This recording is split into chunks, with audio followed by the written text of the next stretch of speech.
যেহেতু মই উপস্থিত আছোঁ এয়া ৰাজগড়ৰ অপূৰ্ব চিহ্ন পথ ৰাজগড় তিনিআলিৰ আৰু ইয়াত এনেধৰণে এতিয়া SDRF বাহিনীয়ে অভিযান চলাইছে GMCৰ বিষয়ে সকলো উপস্থিত আছে আৰু বিশেষকৈ এই স্থানৰ পৰা এতিয়া এনেধৰণে অনিল নগৰলৈকে যি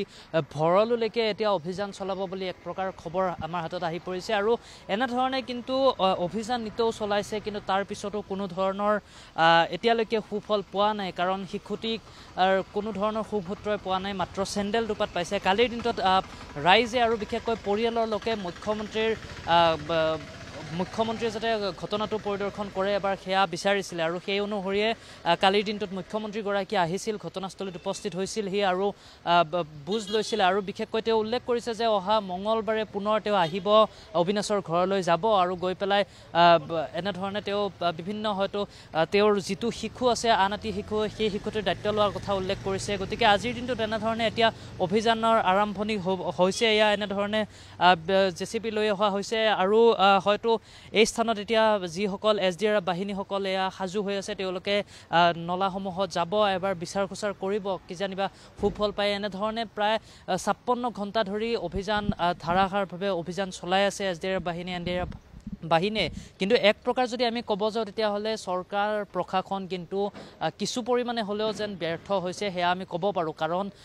ইমান সময় গুৱাহাটী মহানগৰৰ নিচিনা যিখন স্মাৰ্ট চিটিৰ কথা কৈ থাকে এনেকুৱা বিয়াগুম বিভাগ থকাৰ পিছতো যে এতিয়ালৈকে ইমানখিনি সময় লাগিছে সেয়া কিন্তু ডাঙৰ কথা এই ঘটনা যদি আনটো প্ৰান্তত হ'ল হয় তেতিয়াহ'লে এই স্থানৰ পৰা এনেধৰণে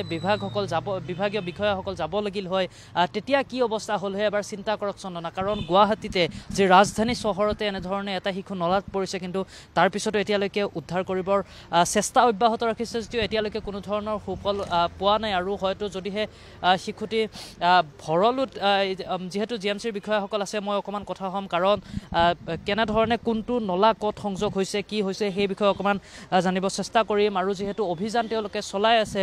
প্ৰায় 56 ঘণ্টা ধৰি আজিৰ দিনটোত ইয়াৰ পৰা ক'লৈকে এতিয়া অভিযান আমাৰ আজিৰ দিনটো টাৰ্গেট আছে এই পৰ্চনটোৰ পৰা একেবাৰে অনিল নগৰ যিটো চাম্প আছে চাম্পলৈকে এইটো আণ্ডাৰগ্ৰাউণ্ড ড্ৰেইনটো গতিকে আণ্ডাৰগ্ৰাউণ্ড ড্ৰেইনটো আমি খুলি অনিল নগৰ চাম্পলৈকে চাম আৰু ইয়াৰ এণ্ডটো হৈছে চাম্পত পৰিছেগৈ তাৰ পিছত কি হ'ব যদি ইয়াতে পোৱা নাযায় তাৰপিছততো যদি চাম্পলৈকে নাপাওঁ আমিতো বাকী আগৰখিনিত আমি গোটেইখিনি চেক কৰিলোঁ বামুণী মৈদামৰ পৰা ধৰি ৰেলৱে আমাৰ যিটো ড্ৰেইন গোটেইখিনি চেক কৰা হ'ল যদি চাম্পলৈকে নাপাওঁ তেতিয়াহ'লে নিশ্চয় চাগে স্লুইচ গেট খোলা থাকিলে ভৰলুত কাৰণ চুইচ গেট যদি খোলা থাকে তেতিয়াহ'লে ভৰলৈকে গুচি যাব আৰু ভৰলৈকে গ'লে প্ৰায় সম্ভৱ নহয় সেইটোৱে কথা এতিয়া আমিতো সহায় কৰি আছোঁ SDRF NDRFক তেখেতলোকৰ এইবোৰ এক্সপাৰ্ট আছে তেখেতলোকে যেনেকৈ কৰে আমি তেনেকৈ আগবাঢ়িম আৰু GMC ফালৰ পৰা আমি তেনেকৈ সহায় কৰি দিম তেখেতলোকক এতিয়া এই স্থানত পোৱা আশা হয়তো আমিতো আশা কৰিয়ে আছোঁ তেখেতলোকৰ পিতৃ মাতৃয়ে য'ত দেখাই দিছে আমি ত'তে খান্দিছোঁ য'ত যেনেকৈ কৈছে আমি আজি 3 দিন ধৰি তেনেকৈ কৰি আছোঁ ইয়াতো আমি কৰি চাম এবাৰ কালিৰ দিনটোত বিশেষকৈ গোন্ধ পোৱা বুলি এটা খবৰ আহিছিলে মিলনপুৰ নামঘৰৰ ওচৰত কোনোবাই ক'লে যে তাতে গোন্ধ পাইছোঁ গতিকে ইয়াতে লগাব লাগে তেতিয়া আমি লগে লগে আমাৰ ফ'ৰ্চ গ'ল আৰু আমাৰ যিখিনি ডিৱাটাৰিং পাম্প আছিলে পাম্পবোৰ লগাই আমি ডিৱাটাৰিং কৰিলোঁ কৰি পেলাই গোটেইখিনি চালোঁ তাতো সেই বিচাৰি পোৱা নগ'লোঁ এনেকুৱা হ'ব পাৰে নেকি যিহেতু নলাসমূহত যথেষ্ট পৰিমাণে জাবৰ আছে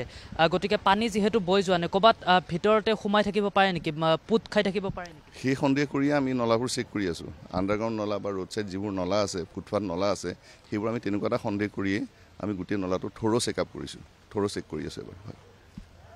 হয়তো যদিহে এতিয়া চুইচ গেটলৈকে যায় অথবা চুইচ গেট যদি খোলা আছে তেন্তে হয়তো আজিৰ দিনটোৱে অভিযানৰ শেষ দিন হ'ব পাৰে নেকি আমাৰ চুইচ গেটলৈ যোৱাৰ আগতে আমি যেতিয়া সেইদিনাখন আমি গম পাইছিলোঁ সেইদিনাখন আমাৰ চুইচ গেট বন্ধ আছিলে আৰু আমাৰ যিটো চাম্প আছিলে আমি চাম্পলৈকে চাম্পতো বহুত ডাঙৰ চাম্প ন 1 লাখ লিটাৰৰ ওপৰত পানী ধৰে গতিকে হয়তো যদি চাম্পতে আছে চাম্পৰ পৰা আকৌ আপোনাৰ চুইচ গেটৰ খুলি দিলেও আপোনাৰ ভৰলুলৈ যাব নোৱাৰে চাম্পতে পানীটো পৰে চাম্পৰ পৰা আমি পাম্প লগাই ডিৱাটাৰিং কৰোঁ গতিকে চাম্পলৈকে আমি চেক কৰি চাই লওঁ এবাৰ